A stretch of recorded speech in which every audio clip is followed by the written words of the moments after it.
Hello and welcome to the Getting into HCP Vault Radar stream. My name is Michael Kosir, and with me I brought Chris Williams. Hey everybody, my name is Chris Williams, Developer Relations here at HashiCorp. Welcome to the show. Yeah, and I guess I'm Michael Kosir, Developer Advocate at HashiCorp as well.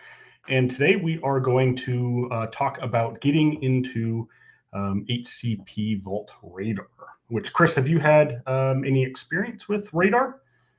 I, for the purposes of this show, Michael, have kept myself completely oblivious to all things Vault Radar so that I can ask all of the questions like, what is Vault Radar? What do we use it for? You know, all of that stuff. All of that fun stuff. Yes, well, you get to join me today while we kind of dive headfirst into HCP Vault Radar, try to set things up ourselves. We're doing it somewhat live here, so I have a couple kind of just agenda items that I want to talk about, but the rest of it, you know, we might run into problems. We can do some debugging live as well.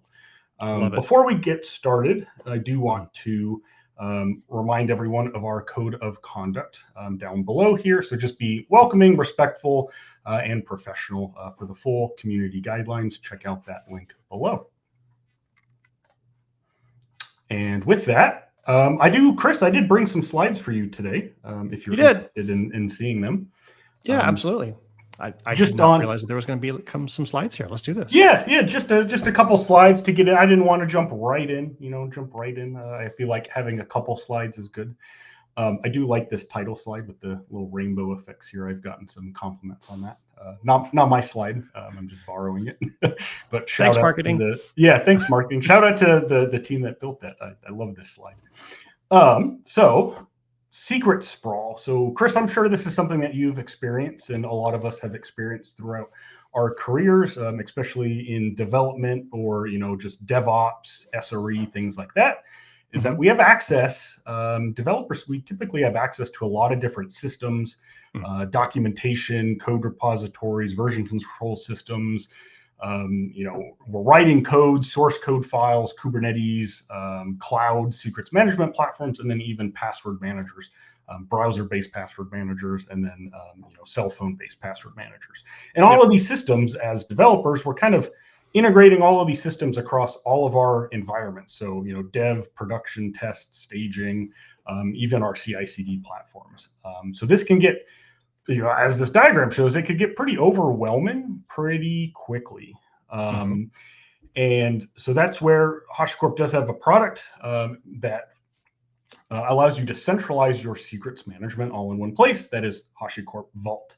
Now today we've previously in the past have talked about Vault, but today we're talking about Vault Radar, which will help you kind of solve this problem a little bit. Because if the goal is to move everything into Vault Radar or into HCP Vault or Vault Dedicated, Vault Enterprise, we first have to understand where our secrets are, right? We have secrets everywhere. And if we have some ambitious goal of moving everything into Vault and securing it, we need to identify where all of our secrets exist in the first place. So and kind of just going along those similar lines is this kind of concept of secrets lifecycle management. Now, kind of just at this top level and moving down is typically where organizations is kind of like the maturity roadmap, right? So at the very top, we just have secrets, and that could be from that previous slide. They're everywhere. They're in the cloud, they're in Kubernetes, they're in CI/CD platforms, they're in password managers. They could be in code themselves, right? These are just kind of secrets that exist that we're using everywhere. Kind of one step better than that is that we're now securing them, kind of in centralizing them in a specific place. So we kind of fix that gap of unmanaged assets, and now we're storing them in a centralized place. But maybe they're still kind of static and they're long-lived, and it's a manual process. So kind of even better than that is that we can rotate them kind of automatically or on a specific period there as well. So now, again, we're still storing them in a centralized place, but we're now rotating these on a specific cadence. But then what if that cadence is not good enough or it's out of policy? We might, as developers or operations teams, rotate it once a year, but our organization wants every 90 days, for example. So then kind of one step better than that is the concept of dynamic credentials or just-in-time access or just-in-time credentials. So this could be your web application saying, hey, I need to go talk to AWS or Azure or GCP. Let me go to Vault and generate this short-lived credential, or your CI/CD platform doing the same thing. It needs to communicate to some other third-party system, and the CI/CD platform only runs for 15 minutes. So let's just give it a credential that lasts 15 minutes. Why give it a long-lived credential that we then have to worry about? So this it's actually the shape of the Vault logo, which is pretty neat. This kind of pyramid shows like a good roadmap. Did you do that on purpose? Yeah, I didn't put the. I think that was probably the idea around this. That it kind of very clever. Yeah, very clever. I wish I could say that was all me, but it is not.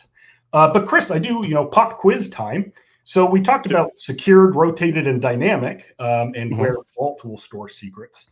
Where do you think Vault Radar, which is a secret scanning solution, would kind of best help you here? From what I know about it, and from maybe I cheated a little bit. I did do a little bit of reading. It's in the scanning of the existing stored secrets, the things that are currently unmanaged assets. Right, that is absolutely correct. And so I kind of mentioned that when we were talking about the secret sprawl already, is that we have secrets that are out there. They're kind of everywhere, and if we want to get to a better state, more mature state, which is secured, centralized, rotated, and even dynamic. A lot of organizations have those goals down there at the bottom that 99% of our secrets across the entire environment or organization, they have to be centralized, and then they have to be kind of auto-rotated or dynamic so that they're regenerated every 30 days. So how do you go about that process of, hey, we want 99% of our secrets if you don't know what secrets exist out there for you, right? You could have secrets stored in code and documentation and things like that. And that's where Vault Radar operates, kind of at that top level. Because as we all know, self-reporting is always 100% accurate. Yes, absolutely. So, automation and tools like this are great. They help you find these things. They really help you find the unmanaged assets. I think that's the key word here that we'll see a lot. But now you might be asking, how does it work? What type of things does Radar find for you? So these are some of the risks that Radar can help you find in your, again, code and documentation. We'll go through when we get to the hands-on. I only have a few more slides, and we'll jump to the screen share and do some hands-on stuff here. But so when we talk about risks, we talk about secrets, which that could be, passwords, database passwords, private keys for certificates. It could be cloud credentials, database credentials, any sort of password that you're using to access some third-party system. And technically they're not secret anymore if you're committing them to public repositories or putting them in your source code themselves. So I think that's where a lot of people first look at Radar, is kind of finding where these secrets or finding secrets like database keys, API keys, etc. But Vault Radar can also find things like PII, or personally identifiable information. So that could be something like a credit card number, social security number, etc. And Chris, if we were doing this live stream and you gave me an AWS credential and I accidentally leaked it out on this stream, you'd be a little upset. But you could go out there, we could rotate it. We can, there's things that we can do to go out there and get rid of that data. Like, it's pretty easy to go out there and rotate an AWS credential. If we leak it, we can shut it down, things like that. But I don't think you would be super happy if we, accidentally leak some sort of PII here. I think that's a lot harder for people to rotate, right?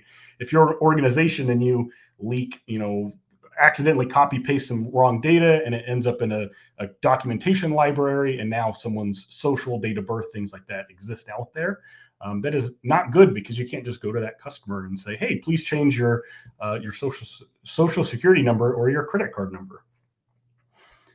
And then lastly, non-inclusive language. And so that always creates significant risks for your brand, as well as retention things there. For this stream, we're going to kind of focus in on the secrets aspect of things. But just while we do all of this, keep in mind that it can also do the PII and NIL as well. Now, Chris, you might be wondering, how does it work? Again, we're going to get to the hands-on stuff, but there is kind of like the 3 Ps, which is proliferation, prioritization, and prevention. So Radar helps you with proliferation. That is, you have secrets everywhere. Vault Radar will actually go out and look for them for you and kind of centralize your findings in one place. That way you can work through them as well.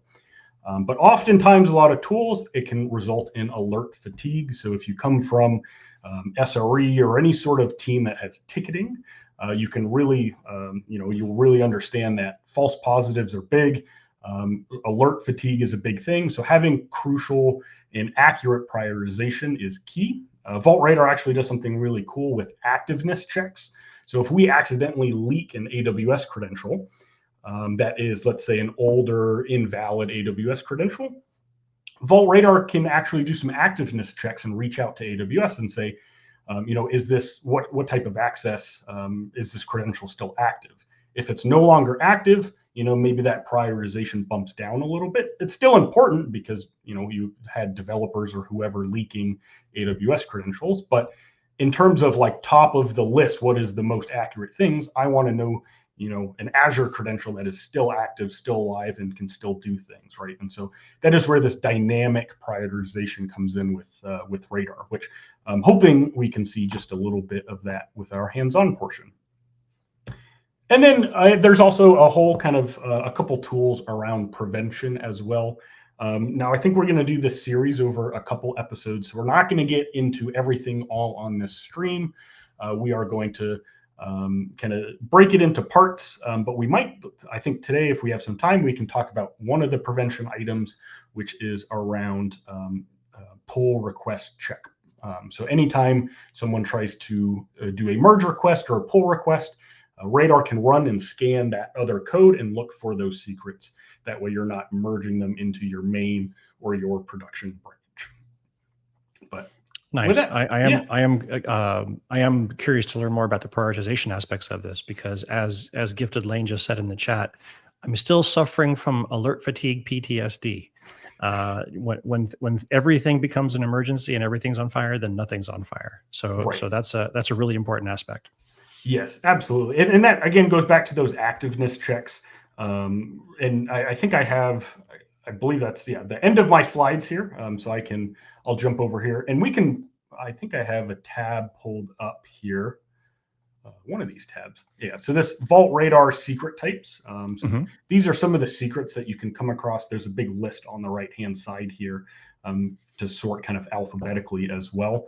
But for example, if I just scroll down to AWS. So we see AWS access key ID, and there should be an AWS secret key here. So we can see that this has an activeness check, right? So not everything will have an activeness check, but there are certain credentials that Radar can actually reach out to those systems to see if it's still active and valid. And then, that's going to bump the priority up, because that's actually something that is a critical. We don't want every item that Radar scans to be critical, right, because then we're going to have that alert fatigue. All right, we can jump over to, I guess, some of the hands-on stuff. So if you go out to the HashiCorp webpage and look at HCP Vault Radar, this is kind of the page that you'll land on here. There's a lot of really good information out here around, what does the product do? There's a great, Armon whiteboard video out here. I love Armon's whiteboard videos. They're fantastic. Kind of calling out some of the different capabilities and things. We will cover, I think, throughout the whole series. I think we're going to cover all of these. We won't cover all of them in this one episode, but again, across the series, we will talk about them. Just something that I want to mention. So it is called HCP Vault Radar. So HCP is the HashiCorp Cloud Platform. So that is our platform, where our SaaS solution, where we kind of manage various HashiCorp products for you. So if you want Vault, for example, but you don't want to maintain it yourself, you can spin up a Vault cluster on our HashiCorp Cloud Platform. Same thing with Boundaries, same thing with Nomad, things like that. And so Vault Radar lives in this HCP ecosystem as well. But there are ways to do, there's kind of maybe jumping ahead here, but there's different ways to do. So there's SaaS-based scanning. I believe under features, maybe it talks about that. Let's see. Or that might just be, but you can do agent scanning and then SaaS-based scanning as well. So if for GitHub example, if you're using the GitHub SaaS or the GitHub Cloud, Vault Radar can go talk to that. But if you're running GitHub on-prem, GitHub Enterprise, you're not allowing inbound connections, then you can run Vault Radar agents within an agent pool within your environment. And I'm hoping in one of the later episodes we can kind of talk about and demo some of that. Again, we're going to keep this first episode kind of higher level and just entry level as well. Something that I want to talk about as well. So it is on HCP.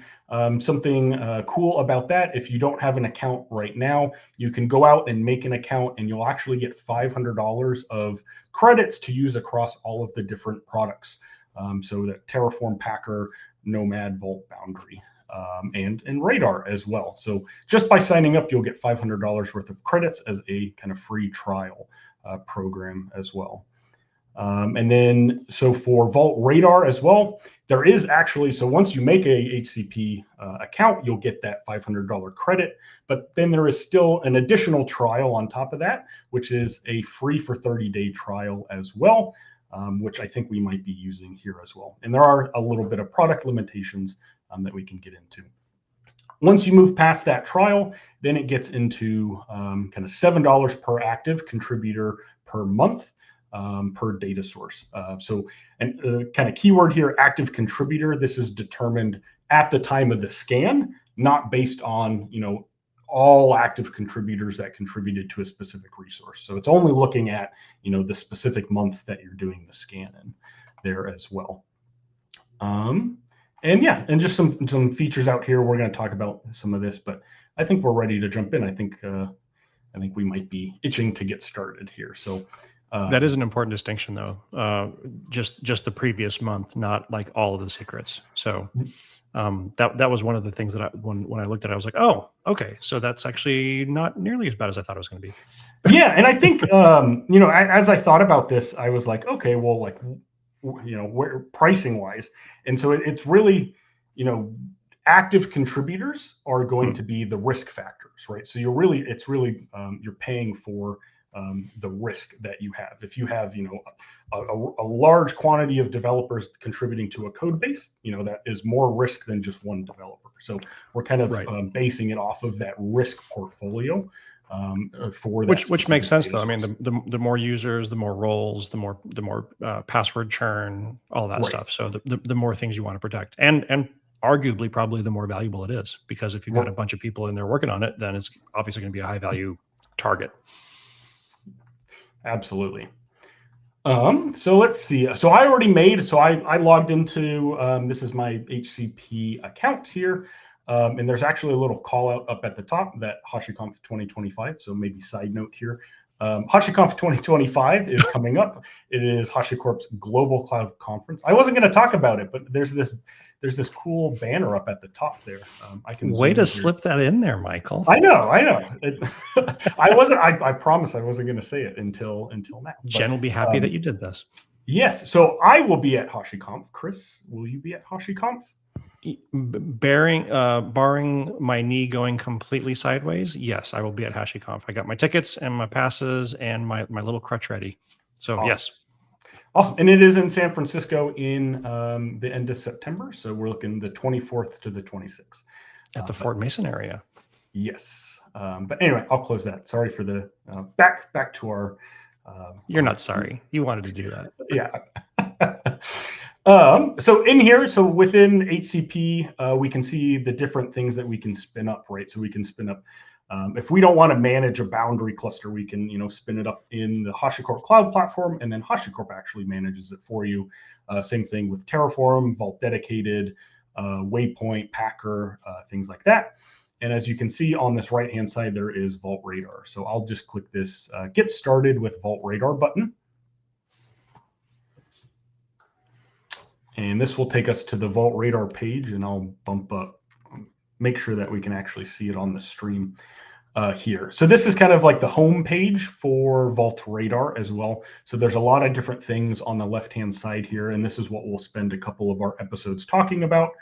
I think today we're going to talk about data sources, some filters, event rules, global ignore rules, custom expressions, things like that.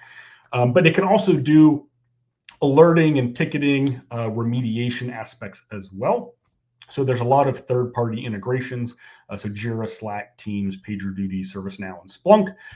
And we are kind of always looking to add more. So I know that the Jira integration, I believe, is a recent integration.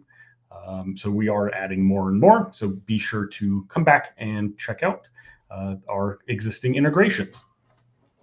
So we need to do a Vault Radar scan. So this is where we can scan our different data sources here. So again, we can scan code servers or version control systems or content libraries, things like documentation.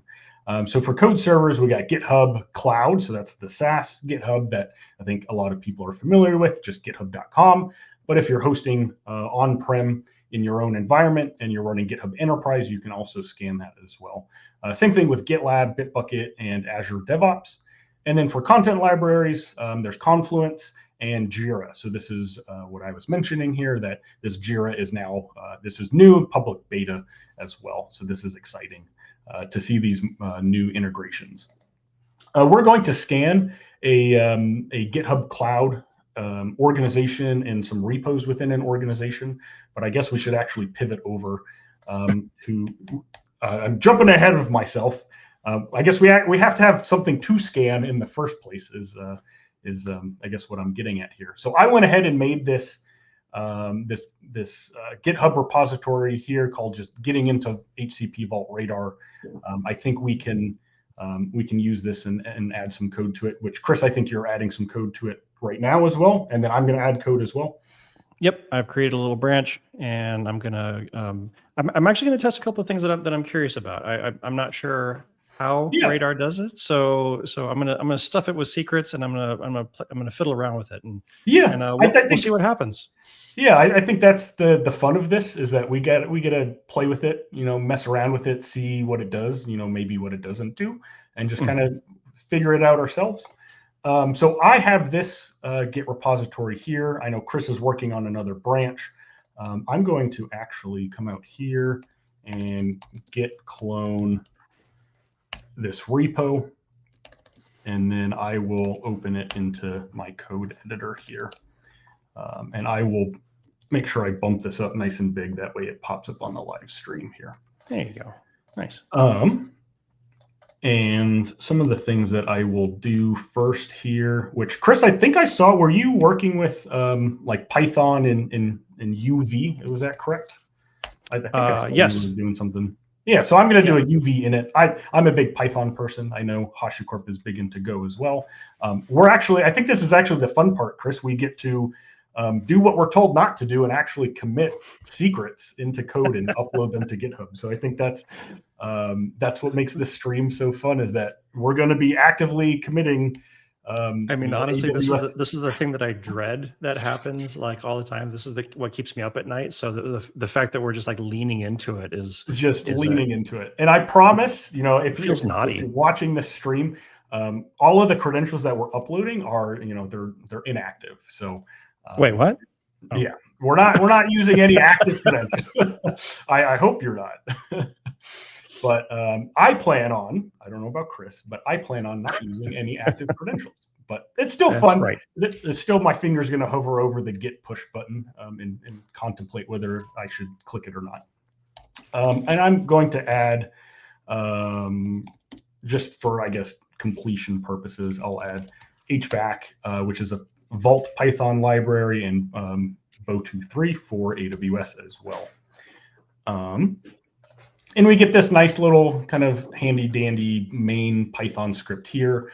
I'm going to kind of treat this as like a, if we're building something locally, I might commit secrets and then I might remove them, but secrets live in the commit history, things like that. So we will go out here. I will try to be quick with this. I have some code that I copy pasted already. So hopefully, let's see. So we're going to import. We're going to, hard code our AWS keys, which I'll put in here shortly. And then we will create a STS client, and then I will just do a AWS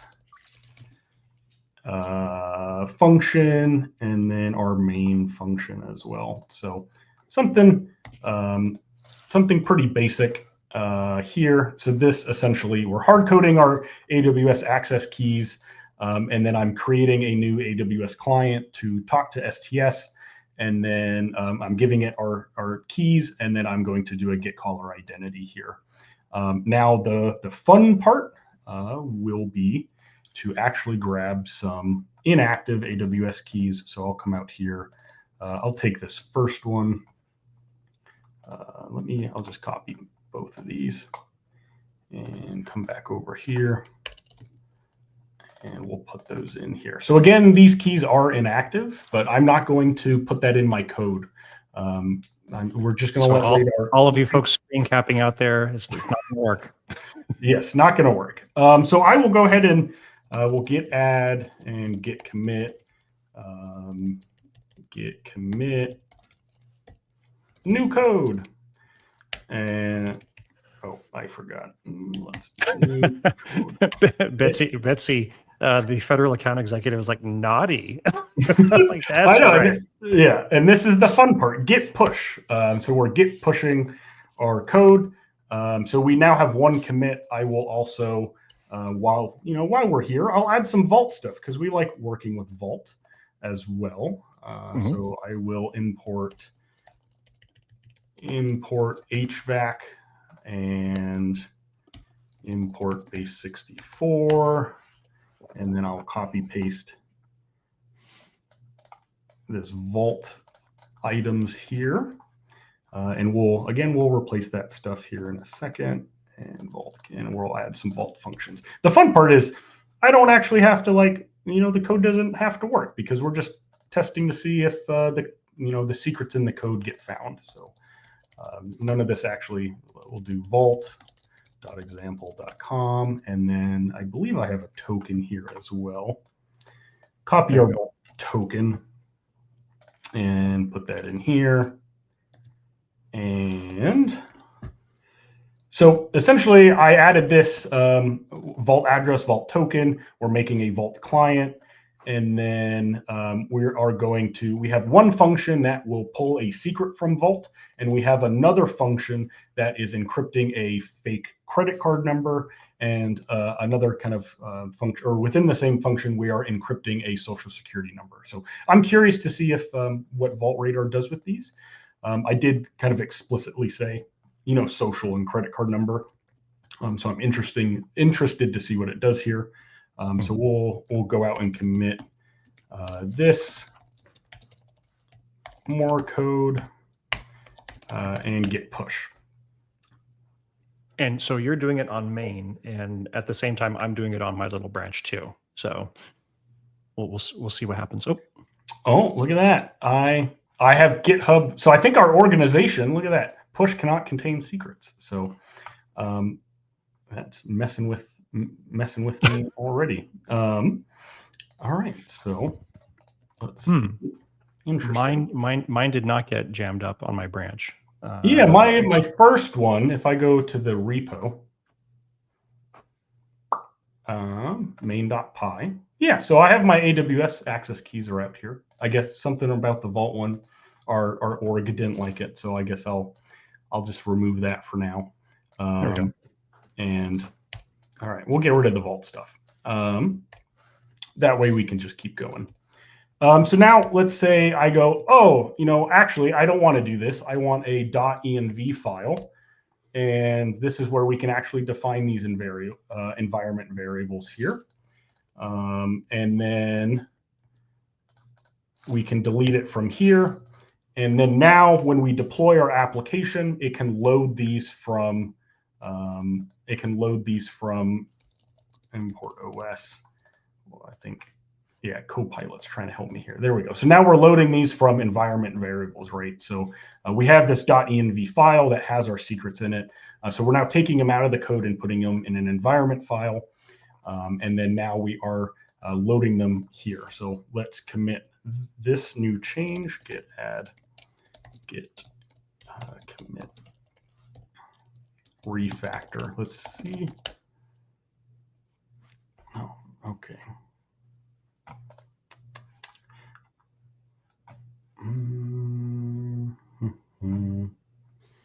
Rules violation, repository violation for refs head main. Oh, it did not barf when I did that. Repository does not have secret scanning. Secret, oh, visit, let's see. I might be able to just turn this off. Well, let's turn off advanced security. Yeah, they're trying to save us. Right? From ourselves. From our secret protection. It says enable. Is there a way to disable that?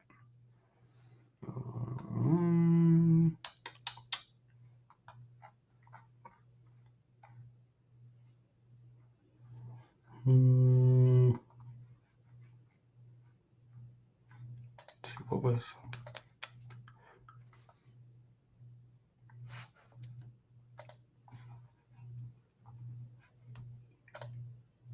All right, there we go. Git push. I had to, there's a lot of things are making sure that you're being safe and not committing things. So when we actually go down this route, it can be a little challenging, but I think I got it there. So now we don't technically have any secrets in our code. Yes, they exist in the commit history as well. But we now have them in this environment file here. And then let's say, oh, no, I meant to have a .git ignore file because I definitely don't want to commit my, my env file. So let me delete that. And then let me make a .env.example. And I will put that in here and just say, replace me. Which Radar might find this and it might, give us a low rating because it has the phrase replace me. So I'm interested to see what Radar will do here as well. So we added our .env to our git ignore because we're trying to tell a story here, follow the process. More changes. So my commit messages are fantastic. All right. So now if we go out to our repository and we look at our code here. So if we look at, just looking at the head, we have our .env example, which is our AWS access key. It says replace me. We don't have that .env here, but it technically still exists. It's in our commit history, right? So if I click this button, we can see all of our changes that we've done as well. So we'll just go ahead and take this. And I think that's enough code for now. We can move back to actually doing the scanning portion here. So we'll see how it do. Yeah, we'll do GitHub Cloud. So then we enter to configure this, we enter in our organization. So our organization for me is this HashiCorp Dev Advocates. If I can copy paste that. So I'll put that in here. We do need to give Radar a GitHub personal access token. That way it can reach out to our repository because again, we can scan private repositories. In our case, it's public, but we still need that token. So the cool thing here, if you're already logged into GitHub, you can just click this button and it will. Oh, that's slick. Oh, hold on. I have to sign in because, they want you to make sure that it's actually me making a token. So please hold. So many secrets. I know. All right. So as you can see, just by clicking that link, it actually autofills all of the specific like kind of least privilege of the that's only nice. things I like that. the token needs. And so I'll do HCP getting into HCP Vault Radar here. And we'll just let it expire in 30 days. That's fine. I'm going to take this off the screen because I realized what you don't want to show it to everybody. It's a secret. GitHub does not mask it. Once I click this generate token button, GitHub shows the token on the screen. So please move that to the side for 1 second. One second. I wish they would mask it, and just have. While you're doing that, I will jazz hands over here. As a reminder, please be respectful in the chat. And never mind. Okay, you got the pat already, so I'll stop talking. Nice and quick. So I copied in the pat here. We can hit next. It will actually do a checkout to GitHub to make sure that that pat is actually good. With this, it can scan up to 5,000 repos within that one organization. I actually don't want to scan all of our repos in that HashiCorp dev, so I'm actually going to pick select repos. Let's see. I think there's getting. Let's do. There should be a getting into HCP. We'll do that one, but then I have another one that we will do as well, which is Vault Radar demo. So we will scan just those two. That way it's a little bit faster. Otherwise, it's going to kind of take a while. So now we're at kind of the waiting portion. This won't take too long. But Chris, do you have any questions so far, or anyone watching? Put your questions in the chat, and Chris and I can try to answer them. Yeah, I definitely do have some. Folks, like Michael said, put them in. We're monitoring all the different chat rooms, so feel free to ask away. From an architectural perspective, say that, secrets management is important from day one, obviously, but when I just made my little startup and it seems to be doing well, and I've got a couple of customers, and now I need to start worrying about blowing out my architecture a little bit bigger. When do I want to start thinking about leveraging these kinds of resources? Is it something that a larger brownfield environment where things have sprawled a little bit is a more attractive use case, or is this something that I guess get a little bit more into the use cases? Yeah, so I think there's a little bit of both, right? So we're kind of taking this from a we committed secrets to this repository. So we're kind of approaching it from, we've had a long history, right? Yeah. We've had a long history, a whole 5 minutes or 10 minutes of history of our startup company, right? But if you're a large enterprise, like you could be committing code for a very long time, years to a code base. And so Radar can really help you scan. Again, it's going to scan all of the commit history for your repository and look for secrets that might be hidden from you that you don't know about. And, maybe they're still active. You might have accidentally committed something, or a developer committed something and then quickly, undid it, but didn't change the commit history, right? So I think for organizations like that, Radar is really good as well.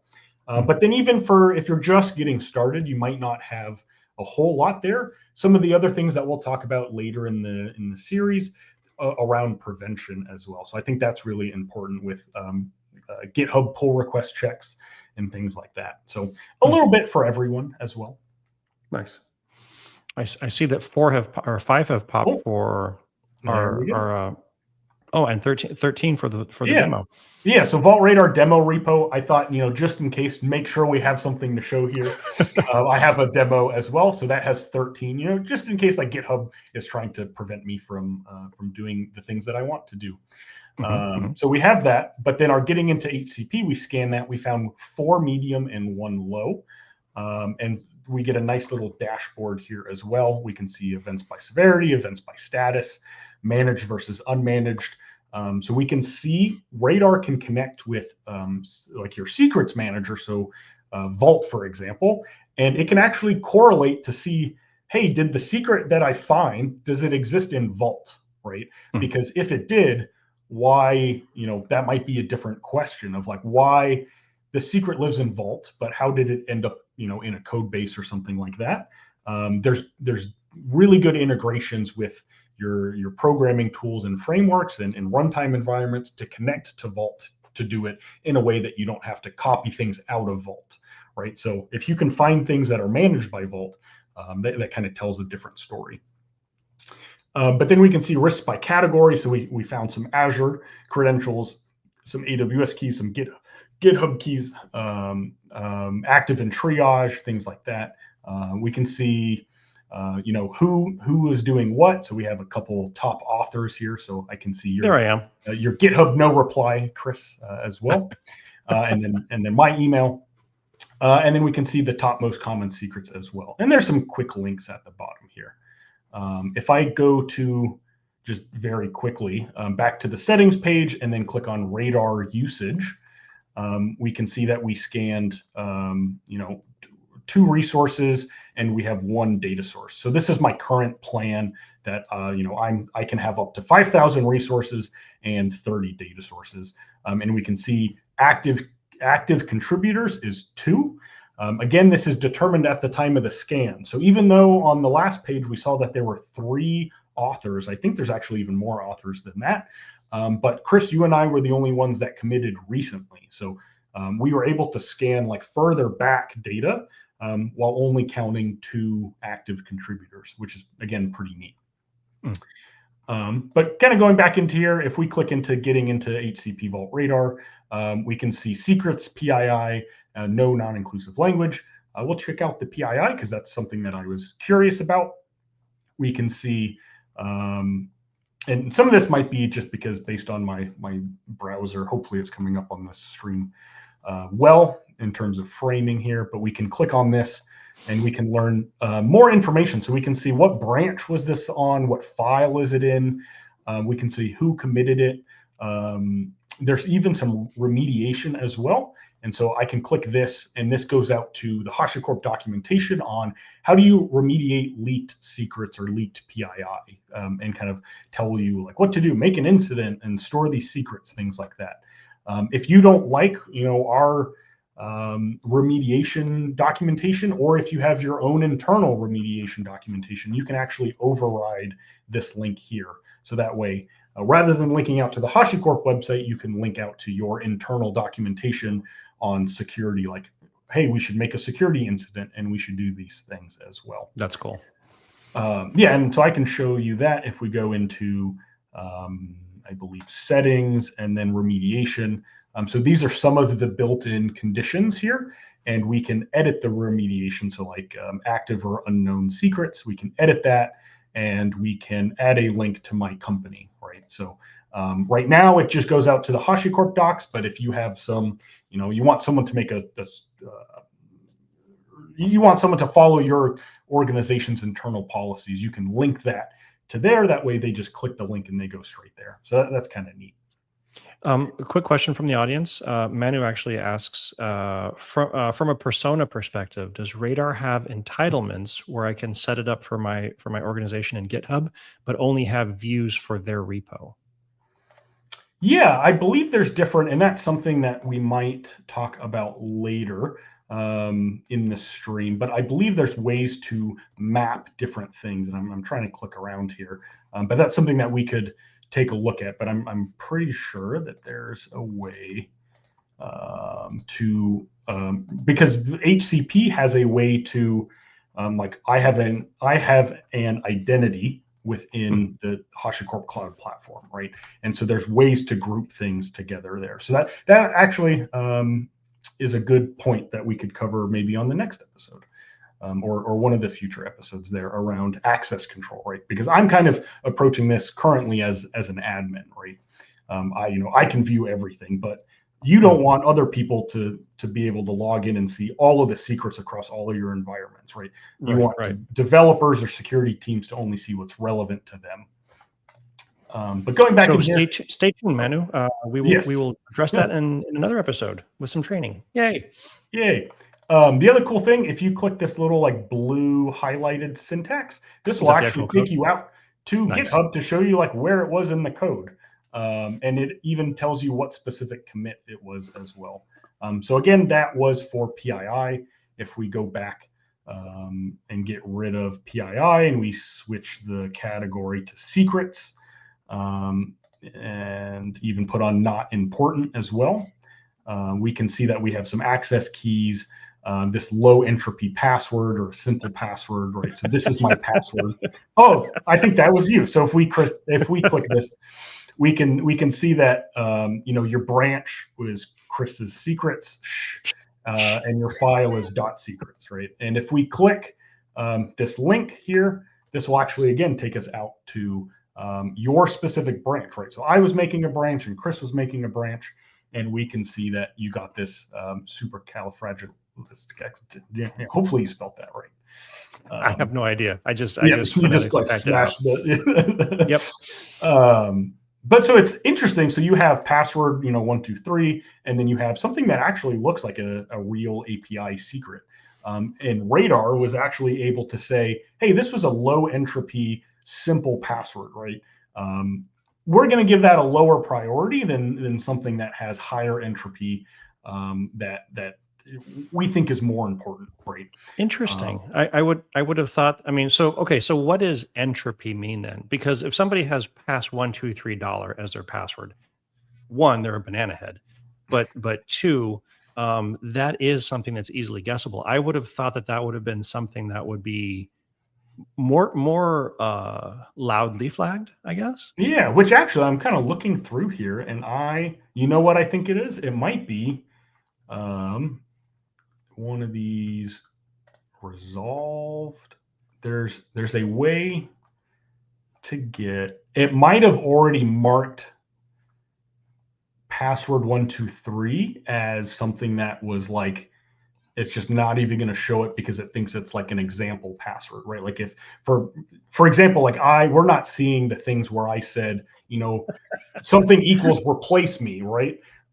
Because replace me is obviously not the password it's meant to be replaced, right? So Radar might actually be thinking, they're thinking that nobody's that dumb. This is 2025. Nobody has that password anymore. I am sure there's a way to view that here as well. But so we can filter on different things on the left-hand side. So I can see the different branches if I want to go in there. But let's say, Chris, for example, you're like, hey, this password assignment, I care really highly about. I don't want that to be a low. So if we go back out to settings, into event rules. So these are all of the rules that Radar will use. And by default, everything is dynamic. So that's going to follow those, what Radar thinks is, yay or nay, activeness checks, all of those things. But if we think, there's a whole bunch of these, there's 315 of them, right? And so if we go and just say, hey, I think this Apache HT password file is not that important, or maybe I always want that critical. Like I can come in here and I can mess with these how I see fit or how my organization sees fit, right? So it's I'll put these back to dynamic, but I do like the flexibility that we're allowing users to really define what is important to them to, again, get rid of that alert fatigue as well. Something else that I guess while we're here as well, there are global ignore rules. So this is a YAML file that we can ignore specific things based on a file path. So if we want to ignore, main.py, just ignore all of main.py. If there's a secret in there, just ignore it. It's fine. We can add that under paths here.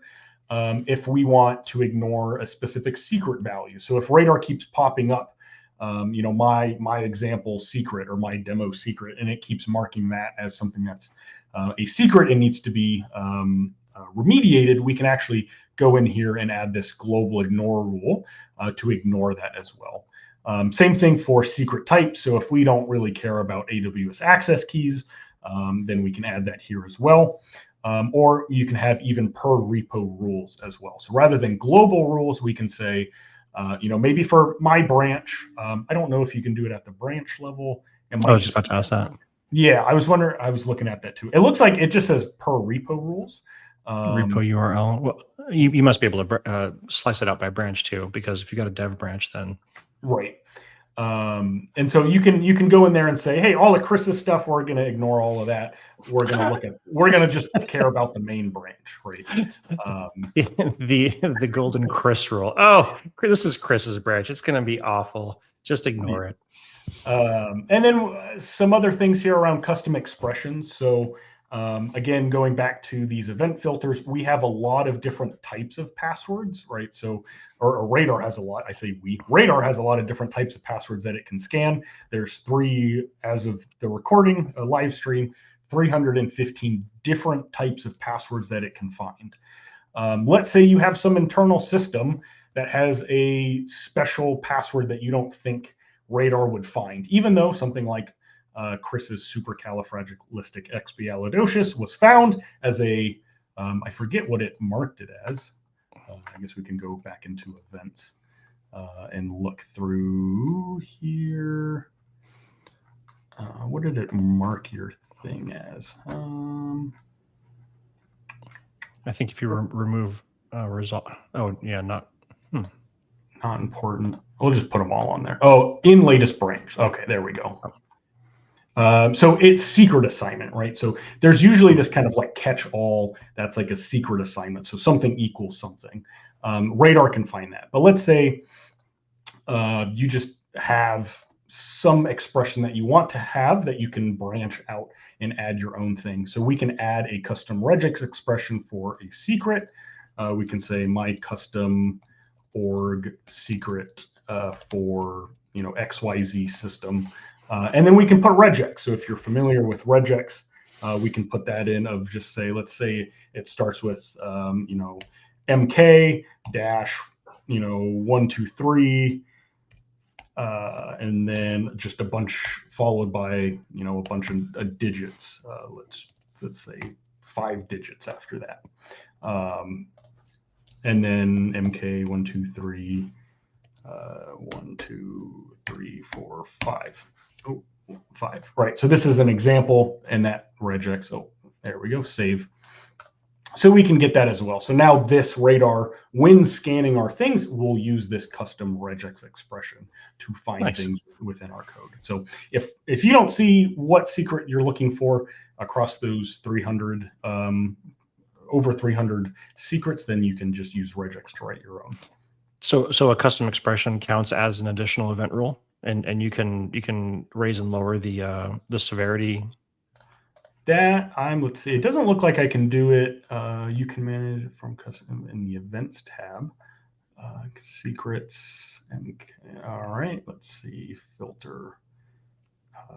Description. My custom. It might have added it to this list. If not, that would be a good feature request, Chris. And we can go. We can go talk to them because I think adding. And it might make. I'd have to go check the documentation, but I'm curious if custom expressions might always be something high or something. But that is something that so I don't see it all out here, but that is something that we can take a look at as well. Manu said it's like he's reading minds. Good for you, Michael. Yeah, you got ESP now.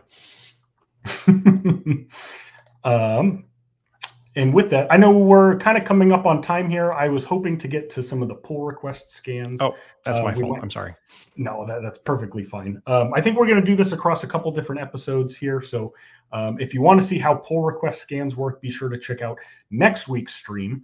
But yeah, Chris, do you have any final thoughts? If anyone has any questions about this, again, so we made some code, multiple different commits. So the history is there. We're able to go through this and we can mark things, they pop up in this portal and we can go through these and we can work these and mark them as resolved or triage, false positive, not important, things like that. There are a lot of other things like linking a secrets manager or even coming out to things like PR checks, remediation actions. And let's see, filter data sources. Oh, integrate all of these integrations down here. So for example, when Radar finds something, it can Slack message you. It can open up a Jira ticket. It can send you a message through PagerDuty or send you a Microsoft Teams message. So that's some of the stuff that we'll get into the next stream. So we'll talk about next stream. We'll talk about PR checks, and then we'll talk about some of the third-party integrations for ticketing and alerting. Nice. Can you click back on secrets managers real fast? Yeah, secrets managers here, and then cool. Oh, connects. So you can connect. You can connect to HashiCorp Vault, and this allows Radar to index secrets from HashiCorp Vault, which catalogs them. And then, so kind of, if you remember going back to this overview page, we were able to see this managed versus unmanaged, right? So gotcha. If it scans something, it would check Vault to say, hey, is Vault already tracking this secret? Because if it is, then why are people pulling it out of Vault and storing it somewhere, right? So there's a lot of different. I see. Okay, cool. That kind of things. So we can hook it up and then there. Put that person on the naughty list. No, we don't do that. The security teams get enough. Hole in your stocking. Yeah. One quick question. The scans, are they future facing based or across the commit history for a newly added secret or custom expressions? The custom, that is a good question. You might have to rescan. So we added this custom expression here. Now it's going to look for things that match this regular expression. I believe, it's not going to immediately go back because we can look at the poll, or there's a button, sorry, trying to click. So we can look at the scan. So this one scan happened at this specific time and it completed. We'd have to rescan it. Yeah. We can rescan, which is just as simple as clicking the add to queue scan, or add to scan queue. So we can click that button and it will now actually go out there and kick off the scan again. And I believe, this I think answers Manu's question earlier here. So we can add this specific detail, so this repo, to a specific group within HCP, right? So the HashiCorp Cloud Platform IAM access, you can have different user groups as well. And so we can assign this specific resource, so this GitHub repository and the scans that this GitHub found, we can add it to a specific group, so then those people can take a look at it as well. So it sounds like it's a little bit of both. It is future facing, and once you've hit the scan again, then it will go across the entire commit history, looking for that new event. Right. Yeah. So it will start looking for that custom expression in the future, but also it's going to look back as well. Nice. Cool. With that, I know. Wow, that's I was really hoping that we'd get to the pull request checks and scans, but I guess we'll save that for next week's episode, and then we'll also talk about the ticketing and alerting with the third-party integrations. Oh, I see what Manu's question was. He said, so it's not going to be a delta scan, but across the entire repo scan each time. Yeah, I mean, you would kind of have to do it that way. If you're just grabbing deltas, you wouldn't be able to look back for custom expressions. Right. Yeah, exactly. Yeah, something that we can try on the next stream. We can. So I now have this thing out here. We have these two resources. In the next stream, we'll be adding more secrets to them.